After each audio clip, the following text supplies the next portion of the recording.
Hello അസ്സാം വലൈക്കും. എന്തൊക്കെയുണ്ട് വിശേഷങ്ങൾ? എല്ലാവർക്കും സുഖമല്ലേ? നമുക്കിവിടെ സുഖമാണ്, അൽഹംദുലില്ലാ. അപ്പോൾ ഇന്നത്തെ വീഡിയോ ഒന്ന് കണ്ടു നോക്കി, കാണുമ്പോൾ ഒന്ന് ഫുള്ളായിട്ട് കാണാനും ലൈക്കും സബൊക്കെ ചെയ്ത് സപ്പോർട്ട് ചെയ്യാനൊന്നും മറക്കരുത് കേട്ടോ. അപ്പോൾ വീഡിയോ 4 ദിവസം മുന്നത്തേണ്. അപ്പോൾ വീഡിയോ ഒക്കെ എടുത്ത് വെച്ചിട്ടുണ്ടായിരുന്നു, എഡിറ്റ് ചെയ്ത് അപ്ലോഡ് ചെയ്യാൻ വൈകിപ്പോയി കേട്ടോ. അപ്പോൾ അതാ രാവിലെ തന്നെ നമുക്കിന്ന് കടി ഉണ്ടാക്കുന്നത് നൂൽപുട്ടും ഗ്രീൻ പീസ് കറിയാണ് കേട്ടോ. അപ്പോൾ ഗ്രീൻ പീസ് ഞാൻ രാത്രിയിൽ വെള്ളത്തിട്ട് വെച്ചിട്ടുണ്ടായിരുന്നു. അപ്പോൾ അത് കുക്കർക്ക് ഇട്ട് കൊടുക്കുകയാണ്. അപ്പോൾ ഇന്ന് ഉണ്ടാക്കുന്നത് ഇങ്ങനെ കേട്ടോ, ഉള്ളിയും തക്കാളിയും പച്ചമുളകൊക്കെ കണ്ട് വെച്ചെടുത്തുങ്ങാണ്ട് അതിക്ക് തേങ്ങ അരച്ച് വയ്ക്കാമെന്ന് വിചാരിച്ച്. അപ്പോൾ ഗ്രീൻ പീസ് ഇങ്ങനെ വാട്ടിയിട്ട് ഉണ്ടാക്കിയെടുത്താലും കുഴപ്പമുണ്ടാവില്ല. ഗ്രീൻ പീസ് ഒറ്റക്കാണ്ട് വേവിച്ചെടുത്തുങ്ങാണ്ട് ഉള്ളിയും തക്കാളിയും വാട്ടിയിട്ട് അങ്ങനെയും ചെയ്യാം. പിന്നെ മസാലക്കറി വേണമെന്നുണ്ടെങ്കിൽ അങ്ങനെ വെക്കട്ടെ. അപ്പോൾ ഇന്ന് ഞാൻ വിചാരിച്ചു ഇതിലേക്ക് തേങ്ങ അരച്ചിങ്ങാണ്ട് ഒഴിച്ചു കൊടുക്കാമെന്ന്. പച്ചത്തേങ്ങ കേട്ടോ, വറുത്തിട്ടല്ല, പച്ചത്തേങ്ങ അരച്ചിട്ട് ഒഴിച്ചു കൊടുക്കാമെന്ന് വിചാരിച്ച്. അപ്പോൾ ഇതിലേക്ക് ഒരു ചെറിയൊരു സവാളയും ചെറിയൊരു തക്കാളി ഇട്ട് കൊടുക്കുന്നുണ്ട്. അതുപോലെ 2-3 പച്ചമുളകും ഇട്ട് കൊടുക്കുന്നുണ്ട്. അപ്പോൾ ഈ നൂൽപുട്ടിക്ക് ഒന്നിക്കല ചെറുപയർ കറി, ഗ്രീൻ പീസ് കറി എന്തെങ്കിലും ആണെങ്കിൽ എൻ്റെ മൂത്ത മോനക്ക് ഇഷ്ടമാണ്. പിന്നെ ചെറിയവനക്കും മോൾക്കൊക്കെ തേങ്ങാപ്പാലുമാണ് ഇഷ്ടം. അപ്പോൾ കുറച്ച് തേങ്ങാപ്പാലും ഉണ്ടാക്കാമെന്ന് വിചാരിച്ചിട്ടാണ്. അല്ലെങ്കിൽ ഞാൻ പിന്നെ കറിയാണെങ്കിൽ കറി, അല്ലെങ്കിൽ തേങ്ങാപ്പാലാണെങ്കിൽ തേങ്ങാപ്പാൽ, ഏതെങ്കിലും ഒന്നൊക്കെ ഉണ്ടാക്കലുള്ളൂ. പിന്നെ കുട്ടികൾക്ക് അതാണെന്നുണ്ടെങ്കിൽ കഴിക്കണേനെക്കാട്ടി ഒന്നും കൂടി കുറച്ചും കൂടി കഴിച്ചെങ്കിലോ എന്ന് വിചാരിച്ചിട്ട് അപ്പോൾ ഈ തേങ്ങ അരച്ചെടുക്കുന്ന സമയത്ത് തന്നെ ഇന്ന് കുറച്ച് തേങ്ങേൻ്റെ പാലെടുത്ത് കൊണ്ടാണ് മാറ്റി വെച്ചിരുന്നത്. അപ്പോൾ അത് ഗ്രീൻ പീസൊക്കെ അടുപ്പത്ത് വെച്ച് കൊടുത്തിട്ടുണ്ട്. അതിക്കൊരു നുള്ള മഞ്ഞൾപ്പൊടിയും പാകത്തിനുള്ള ഉപ്പും കൂടി ഇട്ടെടുത്തിട്ടുള്ളത്. പിന്നെ അതാ ചുടുവെള്ളം തിളച്ചിട്ട് ഇങ്ങോട്ട് ഇറക്കി വെച്ചിങ്ങാണ്ടാണ് പിന്നെ പൊടി കൊഴിച്ച് കൊടുക്കണം നൂൽപുട്ടിക്ക്. അപ്പോൾ ഞാൻ ഈ വെള്ളത്തിൽ തന്നെ ഉപ്പിട്ട് കൊടുത്തിട്ടുണ്ടായിരുന്നു. അത്യാവശ്യം പാകത്തിനുള്ള വെള്ളമാണ് എടുത്തിട്ടുള്ളത്. അപ്പോൾ ഈ പൊടിക്ക് പാകമായി കിട്ടിയിട്ട് അത് പിന്നെ നമ്മൾ അളവിനനുസരിച്ചിട്ട് വെച്ചാൽ നമുക്ക് പാകമായി കിട്ടും. അപ്പോൾ അല്ലാന്നുണ്ടെങ്കിലും കുഴപ്പമൊന്നുമില്ല. ഇതുപോലെ ഇളക്കിയെടുത്തിട്ട് നോക്കിയാൽ മതി കേട്ടോ. കൈ വെച്ച് കൊണ്ടൊന്നിങ്ങനെ നോക്കിയാൽ മതി. അപ്പോൾ കൈ വെച്ചിട്ട് ഞാൻ കുഴച്ചെടുത്തിട്ടില്ല കേട്ടോ. പിന്നെ ഇതിൻ്റെ മുകളിൽ ഇതാ ഞാനിങ്ങനെ ഒന്ന് വെക്കാമെന്ന് വിചാരിച്ച്. നമ്മൾ ഈ പ്ലാസ്റ്റിക്കിൻ്റെ പാത്രം ഉണ്ടല്ലോ, എന്താ പറയുക, ഈ ഐസ്ക്രീം പാത്രം അങ്ങനെയൊക്കെ ഉണ്ടാവില്ലേ, അപ്പോൾ അതിൻ്റെ അങ്ങനെ അടി ഇങ്ങനെ കട്ട് ചെയ്തിങ്ങാണ്ട് ഇങ്ങനെ റൗണ്ട് എടുത്താണ് അതിന് മുകളിൽ വെച്ച് കൊടുക്കാൻ വേണ്ടിയിട്ടോ. അപ്പോൾ ഇത് എൻ്റെ ഈ അച്ച് എന്ന് പറഞ്ഞാൽ അടിയിലിങ്ങനെ ഊരാൻ പറ്റിയിട്ടുള്ള ഒരു അച്ചാണ് കേട്ടോ. അടിയിലിങ്ങനെ ഊരിയിട്ട് വേറെ ഇത് നമ്മൾ അച്ച് മാറ്റി കൊടുക്കില്ല, അങ്ങനത്തെ ഒരു ഐറ്റാണ്. അപ്പോൾ വേറെ ഈ ചില്ല് ഇതിൻ്റെ മുകളിൽ വെച്ചിങ്ങാണ്ട് എന്താണ് ചില്ല് മാറ്റി കൊടുക്കില്ല, അതാണ് കേട്ടോ ഞാൻ പറഞ്ഞത്. ചില്ല് മാറ്റി കൊടുക്കുമ്പോൾ ഈ അടി ഉണ്ടാവുമല്ലോ, അടിയിൽ ഇങ്ങനെ തിരിച്ചെടുക്കാൻ പറ്റിയിട്ടുള്ള ഒരു അച്ചാണിത്. അപ്പോൾ വേറൊരു നമുക്ക് ചില്ല് ഇതിൻ്റെ മുകളിൽ വെച്ച് കൊടുക്കാൻ പറ്റില്ല. അപ്പോൾ ഇതിൻ്റെ മാവ് കണ്ടല്ലോ മുകൾക്ക് ഇങ്ങനെ തള്ളി കയറുക. അപ്പോൾ വീഡിയോയിൽ കാണുന്നുണ്ടെന്ന് വിചാരിച്ചു, പക്ഷേ കണ്ടിട്ടില്ല കേട്ടോ. അപ്പോൾ ഞാനത് ഈ മുകളിൽ കട്ട് ചെയ്തിട്ടുള്ള റൗണ്ട് ഇതാ അതിന് മുകളിൽ വെച്ച് കൊടുത്തതിന് ശേഷമാണ് ഇതിങ്ങനെ അടച്ചെടുക്കുന്നത്. അപ്പോൾ ഈ മാവ് ഇങ്ങനെ മുകൾക്ക് തള്ളി കയറുന്നില്ല. അപ്പോൾ നല്ലൊരു ഐഡിയ തന്നെ ഇരുന്നിട്ടത്. അപ്പോൾ എല്ലാം തുടങ്ങി ഒരു പകുതിയോളം മാവ് അതിന് മുകൾക്ക് ഇങ്ങനെ തള്ളി കയറിയിട്ട് ബാക്കിയുള്ള ഇങ്ങനെ പിഞ്ഞെടുക്കാൻ കിട്ടുള്ളൂ. പിഞ്ഞും അതുപോലെ ഊരിയെടുക്കണം, പിഞ്ഞും നിറക്കണം. അങ്ങനെ ആകുമ്പോൾ ഇതൊറ്റടിക്ക് നിറച്ചതിൽ 3ലും നിറക്കാനുള്ള ഉണ്ടായിരുന്നു. മറ്റേത് 1-2 ഒന്ന് നിറച്ച് 1 പകുതി ആകുമ്പോഴത്തേനും മാവൊക്കെ തീർന്നിട്ടുണ്ടാവും. അതിന് മുകൾക്ക് കയറിയിട്ടോ നല്ല ഉഷാറായിട്ട് തന്നെ മാവ് കിട്ടിയിട്ടുണ്ടായിരുന്നു. നല്ല സോഫ്റ്റ് ഉണ്ടായിരുന്നു, പിഴിഞ്ഞെടുക്കാൻ വേണ്ടിയില്ല. വളരെ സിമ്പിളാണ് കേട്ടോ. ചിലവരൊക്കെ പറയും ഈ നൂൽപുട്ട് എങ്ങനെയാണ് ഉണ്ടാക്കണം, ഭയങ്കര റിസ്ക്കാണ്, നല്ല ടൈറ്റാണ്, പിഴിഞ്ഞെടുക്കാൻ വയ്യല്ലോ എന്നൊക്കെ പറയും. അത് തന്നെ വാട്ടിയെടുത്തിട്ടാണ് കേട്ടോ സംഭവം. പൊടി ഇങ്ങനെ പൊടിയൊക്കെ വെള്ളം ഒഴിച്ച് കൊടുക്കുന്നത് തിളച്ചിട്ട് കണ്ട് എടുക്കൂലേ.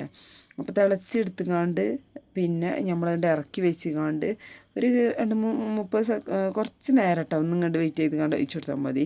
ഇനി തിളക്കണ സമയത്ത് കണ്ട് ഓഫാക്കി എടുത്താലും കുഴപ്പമില്ല. ഇപ്പോൾ കണ്ടില്ല മാവ് ഒന്നും മുകളിലേക്ക് തള്ളി കയറിയിട്ടൊന്നുമില്ല.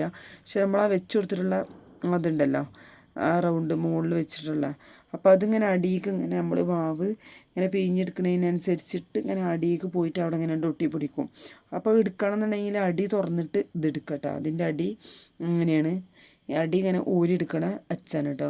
അപ്പോൾ ഞാൻ അടി ഇങ്ങനെ തുറന്നിട്ടുണ്ടെങ്കിൽ ഇനി ഇപ്പോൾ റെഡിയായി കിട്ടിയിട്ട് ഞാൻ ഇതല്ലേ.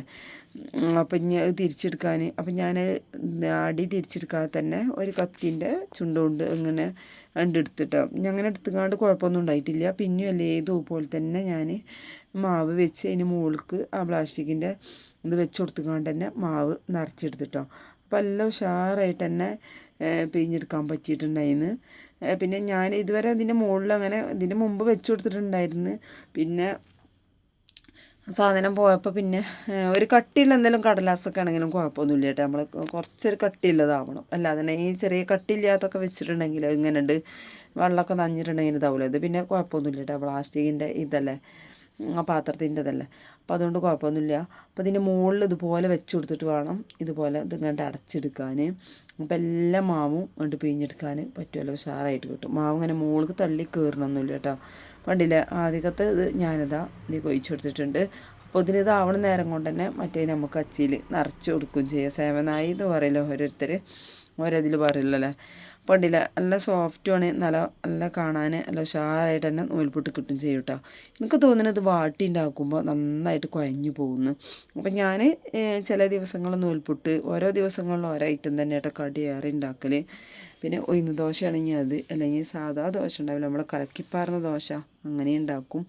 പിന്നെ പുട്ട് നല്ലതും ഉണ്ടാക്കലുണ്ട്. അല്ലെങ്കിൽ എന്നും ഒന്ന് തന്നെ ആയാൽ കുട്ടികൾക്ക് കഴിക്കാനും ഭയങ്കര ഇതാണ്. അങ്ങനെ ഗ്രീൻ പീസൊക്കെ വന്നിട്ടുണ്ടായിരുന്നു, അതിക്ക് ഞാൻ തേങ്ങ അരച്ച് ഒഴിച്ച് കൊടുത്തിട്ടുണ്ട്. പിന്നെ അതാ കുറച്ച് തേങ്ങാപ്പാലും കൂടി എടുത്തിട്ടുണ്ടായിരുന്നു, അതിക്ക് പഞ്ചസാരയൊക്കെ ഇട്ടുകൊണ്ട് ഒന്ന് ഇളക്കി വെച്ചിട്ടുണ്ട്. അപ്പോൾ ഞാൻ ആ തേങ്ങ അരക്കുന്ന സമയത്ത് കുറച്ച് കൂടുതൽ തേങ്ങ എടുത്തുകൊണ്ട് പിന്നെ അതിന് കുറച്ച് പാലും കൊണ്ട് എടുത്തതാണ് കേട്ടോ. അപ്പോൾ നോക്കുമ്പോൾ ഇന്നലെ കൂടുതൽ പാലിൻ്റെ കുറച്ചുണ്ടായിരുന്നു. അപ്പോൾ അതും വെള്ളം കൂടി വെച്ച് കണ്ട് തിളച്ച് വരുമ്പോൾ അതിക്ക് പൊടിയൊക്കെ ഇട്ട് കൊടുത്തിട്ട് കണ്ട് ചായ ഇവിടെ റെഡിയാക്കി എടുത്തിട്ടുണ്ട്. അപ്പോൾ ഈ പാലും ചിലർ പാലിൽ തീരെ വെള്ളം ഒഴിക്കാതെയും വെക്കൂലേ. അപ്പോൾ ഞാൻ കുറച്ച് വെള്ളം ഒഴിച്ച് കണ്ടിട്ട് വെച്ചത്. അപ്പോൾ ഈ പഞ്ചസാര ഇട്ടിട്ടുള്ള ചായ ഒന്നും ഇവിടെയൊക്കെ കുടിക്കൂല കേട്ടോ. അപ്പോൾ ഞാൻ പഞ്ചസാര ഇടാത്ത ഒരിക്കൽ കട്ടൻ ചായ വേറെ ഉണ്ടാക്കാമല്ലോ എന്ന് വിചാരിച്ചു. അപ്പോൾ പിന്നെ ഈ പാലിൽ ഏതായാലും പഞ്ചസാര ഇട്ടപ്പോൾ പിന്നെ അതിൻ്റെ ഇളക്കി എടുത്തിട്ടോ. അപ്പോൾ ഞാൻ ഈ ചായയിൽ ഇഞ്ചിൻ്റെ ഒരു കഷ്ണം, അതുപോലെ ഏലക്കായിൻ്റെ ഒരു നുള്ളി അതും ഇട്ട് കൊടുത്തപ്പോൾ നല്ല രുചിയുണ്ടായിരുന്നു ചായക്ക്. അപ്പോൾ ഇഞ്ചി ചായ എന്ന് പറയുന്നത് ഇങ്ങനെ എല്ലാവരും ഉണ്ടാക്കണതാണ്, ഞാൻ ഇങ്ങനെ ഉണ്ടാക്കിയിട്ടുണ്ടായിരുന്നില്ല. അപ്പോൾ എല്ലാവർക്കും നല്ല ഇഷ്ടമായിട്ടാണ് ഇഞ്ചി ചായ കുടിക്കാൻ, നല്ല അടിപൊളിയായിരുന്നു. അപ്പോൾ കണ്ടില്ലേ, പാത്രങ്ങളൊക്കെ ഒരു ലോഡ് ഉണ്ടായിരുന്നു കേട്ടോ. ചായയുടെയൊക്കെ കഴിഞ്ഞിട്ടാണ് പിന്നെ ഇത് കഴുകാൻ നിൽക്കുന്നത്. അപ്പോൾ ഇഡ്ഡലി ചെമ്പും പിന്നെ പാത്രങ്ങളൊക്കെ കൂടായിട്ട് വലിയതും ഉണ്ടായിരുന്നു. അപ്പോൾ വലിയതൊക്കെ ഒന്ന് കഴുകിയെടുത്ത്, അപ്പോൾ വലിയതും നല്ല വൃത്തിയോടൊന്നും ആയിട്ടില്ല, ഓരോ ആവശ്യത്തിന് വെള്ളം എടുക്കാനോ എന്തെങ്കിലുമൊക്കെ ആയിട്ട് ഓരോന്നും ഇങ്ങനെ എടുത്തതായിരുന്നു. അപ്പോൾ അതൊക്കെ ഒന്നാണ് കഴുകി വൃത്തിയാക്കി വെച്ചിട്ടുണ്ടായിരുന്നു കേട്ടോ. നമുക്ക് ഇന്നലെ കിട്ടിയിട്ടുണ്ടായിരുന്നത് ചെമ്മീനാണ്. അപ്പോൾ ചെമ്മീൻ ഞാനൊക്കെ നന്നാക്കിയിട്ട് ഫ്രിഡ്ജിൽ വെച്ചിട്ടുണ്ടായിരുന്നു, അതിൽ മസാല ഒക്കെ തേച്ചിങ്ങാണ്ട്. അപ്പോൾ അതൊന്ന് അടുപ്പത്ത് ഇട്ട് കൊടുക്കാനുണ്ട്. അപ്പോൾ ഞാൻ ഈ പാനിൽ തന്നെ അല്ലേ ഇതും കൂടി തന്നെ ഇട്ട് കൊടുക്കാമെന്ന് വിചാരിച്ച് കുറച്ച് എണ്ണ ഒഴിച്ച് കൊടുത്തുകൊണ്ട് ഓയിലിട്ട് അത് ഒഴിച്ച് കൊടുത്തുകൊണ്ട് അതിലേക്ക് ഇട്ട് കൊടുത്തിട്ടുണ്ട്. അപ്പോൾ ഈ ചെമ്മീനിൽ ഇങ്ങനെ വെള്ളം ഇറങ്ങിയുണ്ടാവുമല്ലോ, അതൊക്കെ അങ്ങനെ കത്തിയിട്ട് പിന്നെ അങ്ങനെ ഉണ്ട് വറ്റി പോകുമ്പോൾ അങ്ങനെ ശരിയായി കിട്ടും. അതങ്ങനെ അല്ലേ ഇതിങ്ങനെ മൊരിപ്പിച്ചെടുത്തിട്ടുണ്ട്. അപ്പോൾ ഇതുകൊണ്ട് ഇന്നൊരു ചെമ്മീൻ്റെ ബിരിയാണി ഉണ്ടാക്കാമെന്ന് വിചാരിച്ചിട്ടാണ്. അപ്പോൾ കുറച്ച് ബിരിയാണീൻ്റെ അരി ഉണ്ടായിരുന്നു. അപ്പോൾ അതുകൊണ്ട് തന്നെ ഈ ചെമ്മീൻ ബിരിയാണി ഉണ്ടാക്കി കൊടുക്കാൻ വിചാരിച്ചു. അപ്പം നിങ്ങൾക്കാണെങ്കിലും ഒരു പരിപാടി ഉണ്ട് കേട്ടോ അംഗനവാടിയിൽ. അപ്പം എൻ്റെ മോളെ ടീച്ചർ പോണതായിട്ടുള്ള ഒരു ചെറിയ പരിപാടിയൊക്കെയാണ്. അപ്പോൾ നമുക്കുള്ള ഫുഡ് അവിടെയാണ്, ബിരിയാണിയൊക്കെ ഉണ്ടാവും. അപ്പോൾ കുട്ടികൾക്ക് ഇന്നിപ്പോൾ ഈ ചെമ്മീൻ കറി വെച്ചാൽ വേറെ ഉപ്പേരിയും ചോറും ഒക്കെ റെഡിയാക്കണ്ട. അപ്പോൾ അത് വിചാരിച്ചിട്ട് ഞാൻ ഉള്ളിയും തക്കാളിയൊക്കെ ഉണ്ടല്ലോ, ബിരിയാണീൻ്റെ അരി ഉണ്ടല്ലോ, എന്നാൽ പിന്നെ ബിരിയാണി തന്നെ ചെറിയൊരു ബിരിയാണി ആയിക്കോട്ടെ എന്ന് വിചാരിച്ചിട്ടുള്ള ചെമ്മീൻ വെച്ചിട്ട് ഉണ്ടാക്കി കൊടുക്കാമെന്ന് വിചാരിച്ച്. അപ്പോൾ എളുപ്പത്തിൽ ചെയ്യാൻ കേട്ടോ. മോൾ അംഗനവാടിയിൽ കൊണ്ടാക്കി കൊടുക്കണം, 10 ഒക്കെ ആകുമ്പോഴത്തേനും ഓളെ കൊണ്ടാക്കി കൊടുക്കണം. കൊണ്ടാക്കി വന്നതിൻ്റെ ശേഷം പിന്നെ ഏതും ഉണ്ടാക്കാൻ നിൽക്കുമ്പോഴത്തേന് നേരെ ഒരു പാടാവും ചെയ്യും. പിന്നെ ഒരു 12:30 ഒക്കെ ആകുമ്പോഴത്തേന് നമുക്ക് പോകും വേണ്ടേ. അപ്പോൾ ഒരുവിധം സെറ്റാക്കി കണ്ട് ഓളെ കൊണ്ടാക്കി കൊടുക്കാമെന്ന് വിചാരിച്ചിട്ടാണ്. അപ്പം ഞാൻ ചെമ്മീനൊക്കെ ആദ്യം തന്നെ ഒക്കെ റെഡിയാക്കി വെച്ച കാരണം ഒന്നുകൂടെ പൊരിച്ചെടുത്തുകൊണ്ട് ഇതാ കുക്കറിൽ എളുപ്പം ഒന്ന് വാട്ടിയെടുക്കാമെന്ന് വിചാരിച്ചിട്ടാണ്. അപ്പോൾ സവാള ഇട്ട് കുറച്ച് കൂടുതലുണ്ടോ എന്ന് തോന്നിയിട്ടായിരുന്നു ഞാൻ കുറച്ച് കണ്ട് എടുത്തച്ചാണ്. എന്നാൽ പിന്നെ ഏതായാലും കച്ചമ്പർക്ക് ആയിക്കോട്ടെ എന്ന് വിചാരിച്ച്. അപ്പോൾ ഇന്നിപ്പോൾ ഞാനിവിടെ ആളുടെ കുറച്ച് ഇട്ടെടുത്തുകൊണ്ടായിട്ട് ഉണ്ടാക്കിയാണ്. പിന്നെ കുറച്ച് സൺഫ്ലവറും കൂടി ഒഴിച്ചിട്ടുണ്ടായിരുന്നു. അത് ഇട്ടെടുത്തതിന് ശേഷം കുറച്ച് വലിയ ജീരകവും ഇഞ്ചും വെളുത്തുള്ളിയൊക്കെ ഫസ്റ്റ് ഒന്ന് ഇങ്ങനെ മൂപ്പിച്ചെടുത്ത് അതിൻ്റെ ശേഷം ഉള്ളിയും തക്കാളിയും പച്ചമുളകും പാകത്തിനുള്ള ഉപ്പും കൂടി ഇട്ടുകൊണ്ട് നന്നായിട്ട് ഇളക്കി കൊടുത്തുകൊണ്ട് മൂടിയിട്ട് കൊടുത്തിട്ട് ഒരൊറ്റ വിസിലടുപ്പിച്ചിരുന്നിട്ടാ. പിന്നെ ഞാൻ പെട്ടെന്ന് മോളെ കുളിപ്പിക്കലും അംഗനവാടി പറഞ്ഞേക്കലും ഒക്കെ കഴിഞ്ഞ് വന്നതിൻ്റെ ശേഷം പിന്നെ ഇത് ചെയ്യണത്. അപ്പോൾ ഒരുവിധം പണികളൊക്കെ തീർത്ത് വെച്ചിട്ടുണ്ടെങ്കിൽ പിന്നെ പോയി വന്നാൽ പിന്നെ കൂടുതൽ സമയം ഉണ്ടാവില്ലല്ലോ, പിന്നെ പോകാനുള്ളതല്ല. അപ്പോൾ ഇതിനൊക്കെ റെഡി ആവണ്ടെന്ന് വിചാരിച്ചിട്ട് ഞാൻ എളുപ്പം ഓളെ പറഞ്ഞേക്കൽ കഴിഞ്ഞില്ല. അപ്പോൾ വീഡിയോ എടുക്കാനൊന്നും നിന്നിട്ടില്ല കേട്ടോ, ഓർമ്മ ഉണ്ടായിരുന്നില്ല, നേരം വൈകിയ കാരണം. ഓളെ എളുപ്പം റെഡിയാക്കിക്കാണ്ട് അംഗനവാടി കൊണ്ടാക്കി വന്നിട്ടോ. ഇപ്പോൾ നമ്മളെ ഈ ചോറിൻ്റെ പരിപാടിയും മറ്റുള്ള തിരുമ്പലും കൂടെയൊക്കെ കഴിഞ്ഞിട്ട് വേണ്ട പോവാൻ. അപ്പം ഞാൻ ചോറിനതാ അടുപ്പ് കത്തിച്ചിട്ട് വെള്ളം വെച്ച് കൊടുത്തിട്ടുണ്ട് കേട്ടോ. അപ്പോൾ ഈ അടുപ്പാണ് കേട്ടോ നമ്മളെ സ്വന്തം അടുപ്പ്, നമുക്കുള്ള അടുപ്പ് ഇതാണ്. അപ്പോൾ ഏതോ ഒരു കൂട്ടുകാർ ചോദിച്ചിട്ട്, കൂട്ടുകാരനാണ് അവൻ ചോദിച്ചിട്ടുണ്ടായിരുന്നത്, എന്താണ് ഇതാണോ അടുപ്പ് എന്നുള്ളത്. ഇതാണ് കേട്ടോ നമ്മളെ സ്വന്തം അടുപ്പ്. നമ്മളെ ഫുഡ് ഉണ്ടാക്കുക എന്ന് പറഞ്ഞാൽ ഗ്യാസുമേലും ഉണ്ടാക്കും, അടുപ്പത്തും ഉണ്ടാക്കും കേട്ടോ. പിന്നെ എന്താണ് ഇങ്ങനെ കുമ്പിട്ടിട്ട് ഇവിടെ ബുദ്ധിമുട്ടുള്ള സമയത്തൊക്കെ ഗ്യാസ്മേലുണ്ടാക്കും. പിന്നെ ഇതേപോലെ ചോറൊക്കും, കറി ഉണ്ടാക്കും. ചിലപ്പം കറി അടുപ്പത്ത് വെക്കും. ഗ്യാസ് ബുദ്ധിമുട്ടല്ല അപ്പോൾ ഗ്യാസിനൊക്കെ നല്ല വിലയും ഇതൊക്കെ അല്ല. അപ്പം പിന്നെ അടുപ്പും കത്തിക്കും, അങ്ങനെയൊക്കെയാണ് കേട്ടോ അപ്പം നമ്മളെ കാര്യങ്ങൾ. അപ്പം നമ്മൾ അടുപ്പ് അവിടെ ഗ്യാസിൻ്റെ അവിടെ അടുപ്പ് ഇല്ല കേട്ടോ. അപ്പോൾ അവിടെ അടുപ്പ് കത്തിക്കാൻ പറ്റില്ല. അവിടെ ഒരു പണ്ടത്തെ ഒരു അടുപ്പ് ഉണ്ടായിരുന്നു, അതൊക്കെ കേടന്ന് പോയിന്ന്. പിന്നെ അപ്പോൾ നമ്മൾ അടുക്കള എന്ന് പറഞ്ഞാൽ അതാണ്. അപ്പോൾ മെയിനായിട്ട് ഇപ്പോൾ ഫുഡും കാര്യങ്ങളൊക്കെ ഉണ്ടാക്കൽ അവിടെ തന്നെയാണ് കേട്ടോ. പിന്നെ ഇപ്പോൾ ഗ്യാസ് ഒക്കെ ഉണ്ടാക്കുമ്പോൾ ഗ്യാസൊക്കെ ആയിട്ട് ഇപ്പോൾ അടുത്തല്ല. പിന്നെ നമ്മളെ കല്യാണം കഴിച്ച് വന്നപ്പോഴൊന്നും ഗ്യാസൊന്നും ഉണ്ടായിരുന്നില്ല. അപ്പോൾ ഈ ഒരു അടുക്കള, ഈ ഒരു അടുപ്പും തന്നെ കേട്ടോ മെയിനായിട്ട് ഈ വീട്ടിൽ ഉണ്ടായിരുന്നത്. എല്ലാവരും ഇവിടെയാണ് കഴിഞ്ഞിട്ടുണ്ടായിരുന്നത്. ഫുഡും കാര്യങ്ങളും ഉണ്ടാക്കലും എല്ലാ സംഭവവും ഈ അടുപ്പത്ത് തന്നെയായിട്ട് കഴിഞ്ഞിട്ടുണ്ടായിരുന്നത്.